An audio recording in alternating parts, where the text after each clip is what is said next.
Bom dia a todos. Hoje é dia 20 de março de 2020, uma sexta-feira. Estou aqui em Jundiaí, São Paulo, Brasil.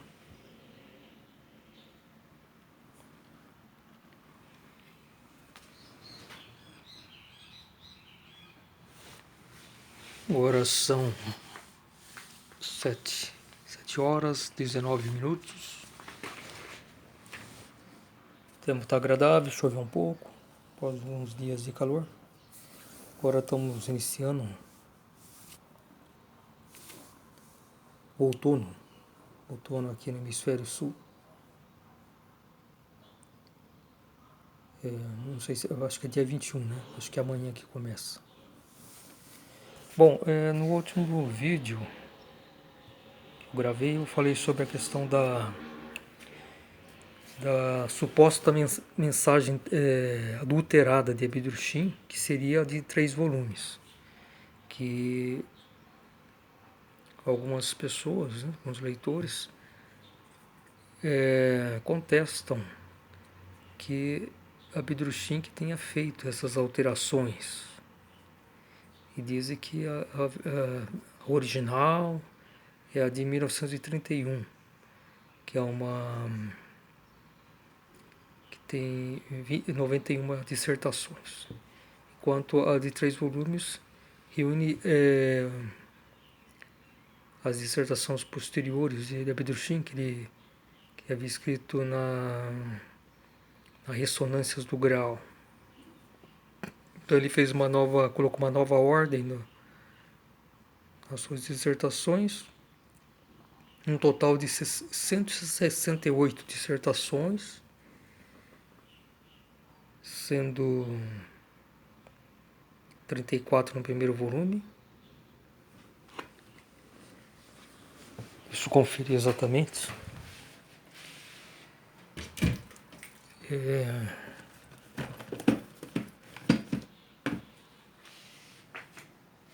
34 dissertações no primeiro volume.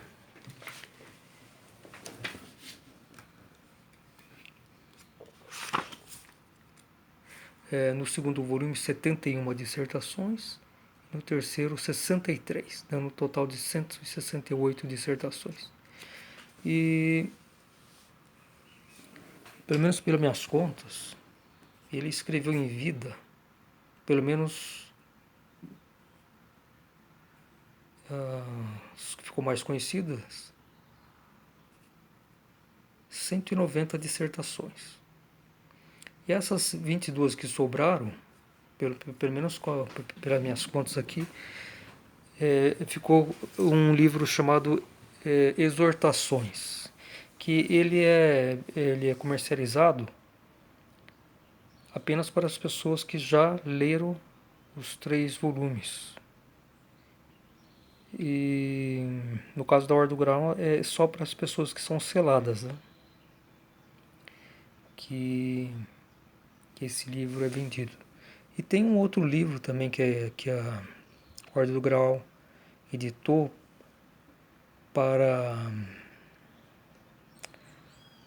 também para os pessoas seladas, o que a humanidade perdeu. São dissertações especiais que Abdurkheim escreveu, me parece que no último período da sua vida. Foi a partir de 1936, quando Emmanuel, o Espírito Santo, esteve assim 100% aqui na Terra, vamos dizer assim, para desencadear o juízo aqui na Terra. Então me parece que foi escrito nessa época, talvez um pouco antes ou então posterior. E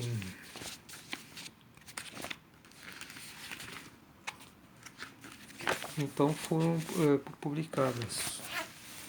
Eu já me informo que eu fui membro da Ordem do Grau por uns 2 anos, desde final de de 1991 até início de 1994. Depois, devido às minhas questões aí particulares, de trabalho, tudo, eu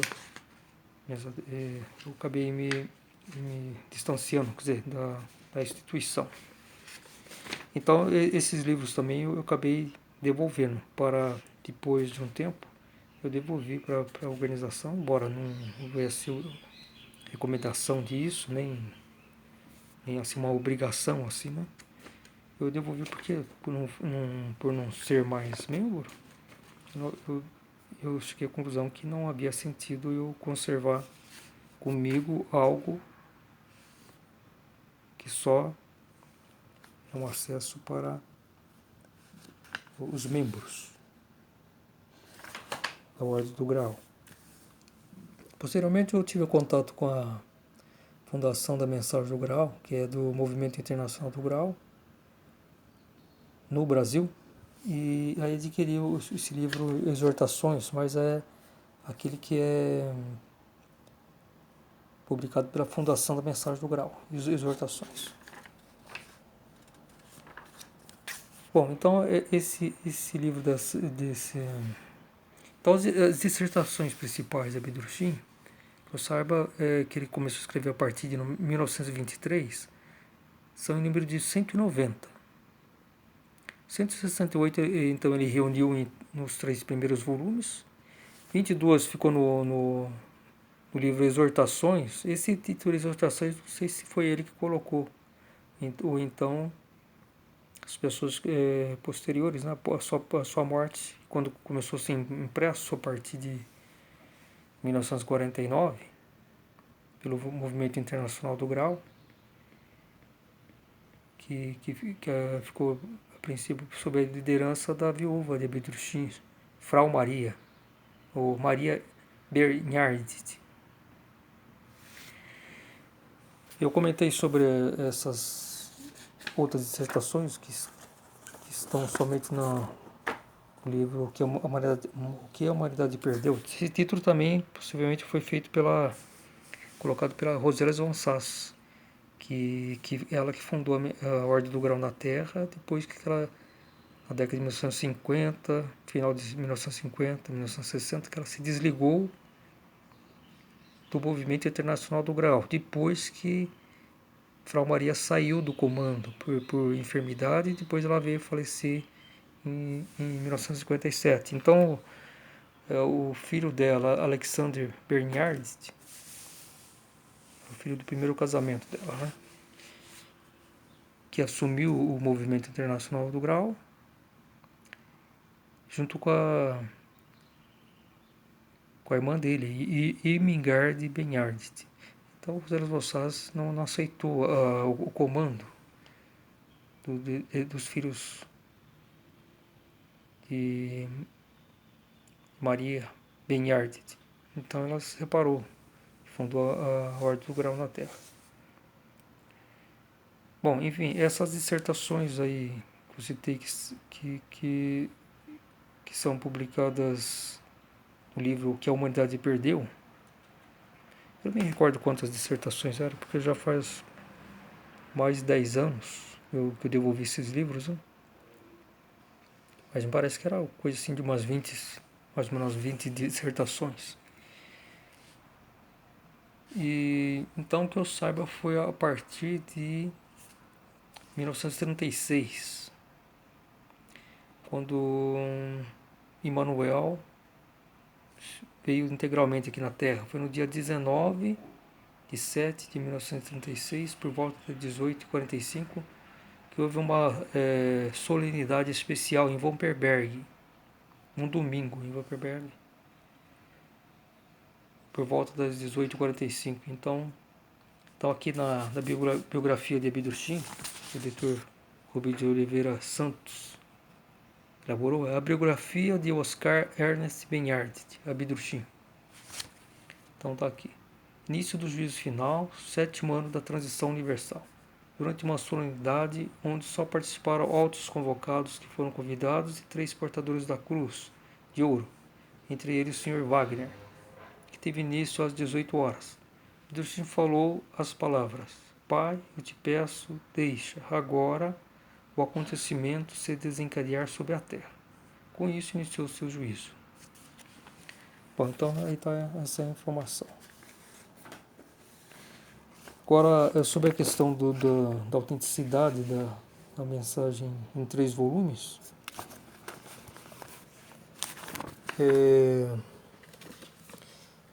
já quando Frau Maria estava enferma, ela tinha já saído, ela sofreu uma queda na casa do Graal em 1953. Ela fraturou o fêmur, então a partir daí ela, apesar dos cuidados, ela nunca mais se recuperou. Frau Maria era uma pessoa obesa, então isso possivelmente deve ter agravado o estado de saúde dela, né? A fratura, enfim, a recuperação. Então, aqui também está na sua biografia aí. 15 de 9 de 1953, Frau Maria cai na casa do Grau e quebra o fêmur.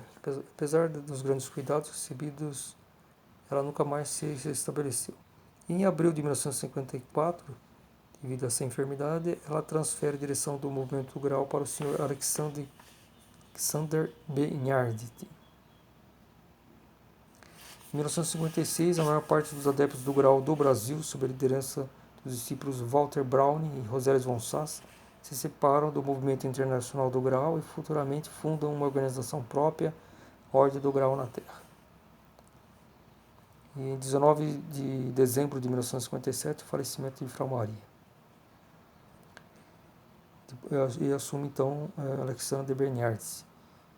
Ele ficou 11 anos, 10 anos, né?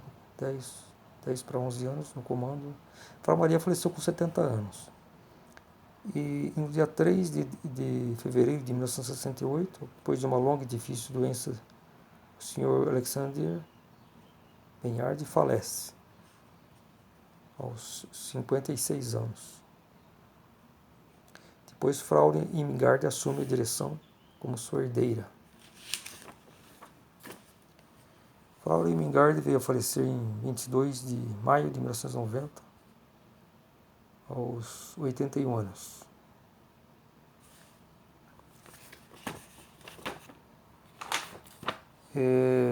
Bom, então, em 1956, houve um depoimento de Irmingard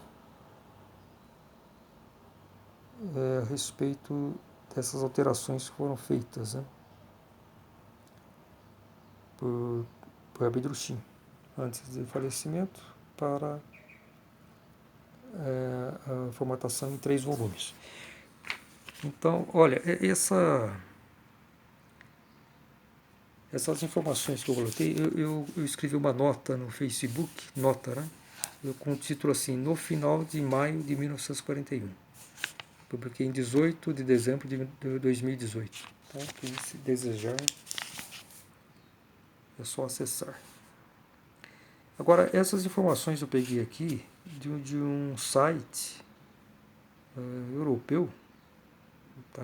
Provavelmente em alemão, não sei se é da Áustria ou da Alemanha, que é o seguinte: www.die-grausbildung.org. Eu vou soletrar para ficar mais fácil. www.die-grausbildung.org. E está com o seguinte título: A Mensagem do Graal, o caminho da versão original para o manuscrito de última mão. Esse manuscrito de última mão, como ficou sendo conhecido, a mensagem em 3 volumes.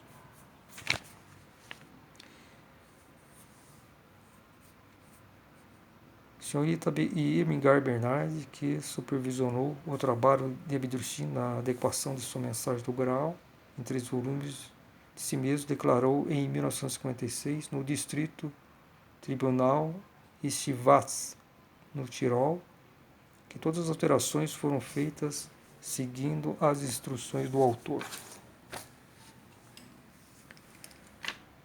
No final de maio de 1951, o manuscrito da revisão estava pronto para impressão.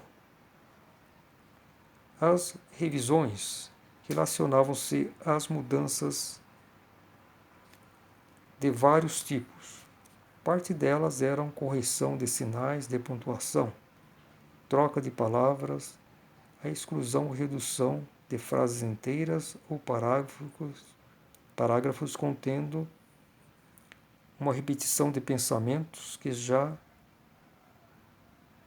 essas sentenças anteriores ou parágrafos foram pronunciados. Mas ele também apagou palavras, frases e até páginas inteiras, quando pensou nas ideias nelas que as pessoas não as entendiam. Para esta opinião, as experiências dos últimos anos antes de sua partida foi decisiva. Sobrepôs as páginas da mensagem do Graal no Graal, na qual parágrafos maiores foram excluídos.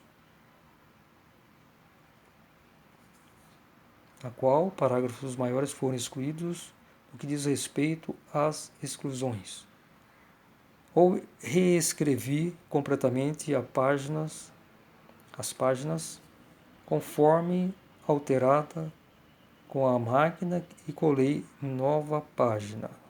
Bom, então esse depoimento ela explica exatamente como ela fez essas alterações, auxiliando Abdurrahim. Houve também um pronunciamento aqui de Maria Bernhardt. Maria Bernhardt disse ao discípulo Browning, imediatamente após a Segunda Guerra, em São Paulo. Possivelmente ela foi uma ligação telefônica, assim, para o Walter Browning, em São Paulo. Tendo em vista a impossibilidade da estrutura de um reino sob direção de Abdurrahim Manuel, como resultado do fracasso total da maior parte dos convocados, dos autos convocados, uma reformulação da mensagem tinha sido feita. Portanto, ele havia apagado e mudado muito de qualquer coisa diretamente relacionada à sua missão terrena, assim como muitos dos efeitos imediatos do julgamento. Porque a mensagem deve continuar a servir apenas como tábua de salvação para aqueles que ainda têm uma faísca de bem em si. Olha, essa última frase que ela fala aqui, porque a mensagem deve continuar a servir apenas como tábua de salvação para aqueles que ainda têm uma faísca de bem em si. Isso me dá a entender que se continuasse naquela versão de 31, ela não serviria mais, porque os fatos mudaram. Os convocados falharam, a humanidade não o reconheceu e ele não estava mais aqui. Então, talvez as principais coisas que ele retirou da mensagem foi as coisas que diziam respeito à missão terrena dele, enquanto ele estava vivo. E depois que ele partiu, já não fazia mais sentido. E outra coisa foi as experiências, as vivências que ele... Isso é um pensamento meu, né? Quer dizer, conforme ela disse, e conforme eu penso também, que Abdurrahim, ele fez a mensagem dele, escreveu enquanto ele estava, vivo, pensando que a humanidade iria o reconhecer, e ele estivesse aqui para explicar com detalhes. Podia ter um aprofundamento muito maior do seu conteúdo. E ele mesmo, ele pretendia escrever mais 9 volumes, mais 9 livros, Então ele pretendia escrever muito mais, explicar, detalhar muito mais a criação e passar pelo juízo. Ele seria uma transição mais tranquila, do que hoje está. Então, ele pretendia dar um adiantamento muito maior para a humanidade, que sobreviveria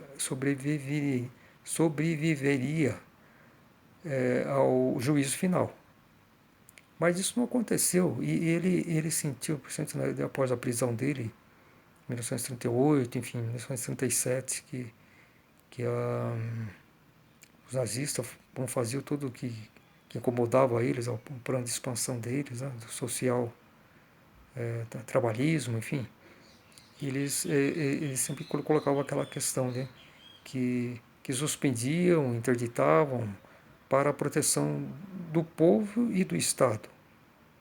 Coisa que eles não conduziam mais com a visão do partido, né, nazista, e eles proibiam, prendiam, enfim, ou às vezes até mandavam para campos de concentração. Né? E então foi essa questão. Então ele, a partir desse período, ele começou a ver todas as questões, né, que as pessoas tinham dificuldade em compreender. Então ele procurou também fazer isso. Ele procurou ser mais prático. Pensou assim: olha, eu não vou abandonar a humanidade, porque se eu como estou no fim de vida, se eu deixar na mensagem de 31, ela vai servir apenas como uma espada para a humanidade. Ou seja, ela vai aumentar mais a sua culpa. Então o ser humano precisa ainda de um perdão, vamos dizer assim, como Jesus outrora fez na cruz, né? Um pai perdoa-os, pois eles não sabem o que fazem. Foi uma espécie de intercessão. A mesma coisa aconteceu com Bedrushim e Manuel. Se ele não fizesse nada, o karma da humanidade seria muito maior. O que eu penso que poderia acontecer? O cometa do juízo final já estava para vir naquela época. E ele viria não como restauração, e até suave, caso a humanidade tivesse reconhecido Abdustim Manuel como filho do homem, o juiz universal, e os convocados não tivessem falhado, então teria sido muito mais suave, né? Mas isso não aconteceu. Então, se ele deixasse do jeito que estava, como ele pensou por um momento, porque ele estava muito decepcionado com a humanidade, com os homens, enfim, depois de tudo que ele passou, todo o sofrimento. Então, o que acontece? O cometa viria rapidamente, mas ele viria para destruir totalmente a Terra e não restaurá-la. Então, o que acontece? Retardou a vinda do cometa. Possivelmente vai ser agora. Estamos muito próximos. Esse evento Nibiru, que os Tronos Independentes prevêem que ele vai chegar aqui em maio. Maio não, março, abril de 2001, daqui a um ano, praticamente. Então agora, mas isso em vista do tempo que ele estava, que Bedrushim vivia na Terra, que foi depois que ele começou a missão dele, né? Praticamente a partir quando começou a escrever as dissertações em 1923. Então esse juízo final era com o cometa, com a vinda do cometa, era para ter ocorrido possivelmente lá para 1940, essa época, que ele viria, né? Esse é um pensamento que está me surgindo agora. Ele viria justamente na época que a guerra nem teria existido a Segunda Guerra, mas viria o cometa. Seria algo assim, uma catástrofe muito maior, mas mesmo assim não tão grande quanto viria agora. Mas o que aconteceu? Se Abdustin tivesse de fato virado as costas para a humanidade, não dado mais uma oportunidade, assim, pelo menos individualmente, o cometa viria, mas viria com toda a força e destruiria a Terra. Porque a sintonia seria de destruir, porque a humanidade recusou, não aceitou. Mas Abdurrahim viu essa possibilidade de, revisando, preparar a mensagem dele para a época que ele não estivesse mais na Terra. Porque a missão dele foi abreviada pelo próprio livre-arbítrio humano, pelo falhar dos convocados. Então ele deu essa possibilidade através da mensagem, em 3 volumes. Então surgiu a Segunda Guerra como uma espécie de sofrimento necessário pela própria ação da humanidade. Então, por causa disso que ele citou também naquela visita com a apóstola Suzanne Schwarzkopf, que até está lá no blog do Dr. Rubens de Oliveira Santos. No vídeo anterior eu até li, né? Com o título assim, Visita ao Senhor em 1941. Né? Então que ela cita, que Abdurrahim disse para ela, na despedida, né? Ela ficou lá algumas horas, não sei se ela foi sozinha ou foi em companhia de algumas outras pessoas, visitando o Senhor, né? Pediu em Kipsdorf.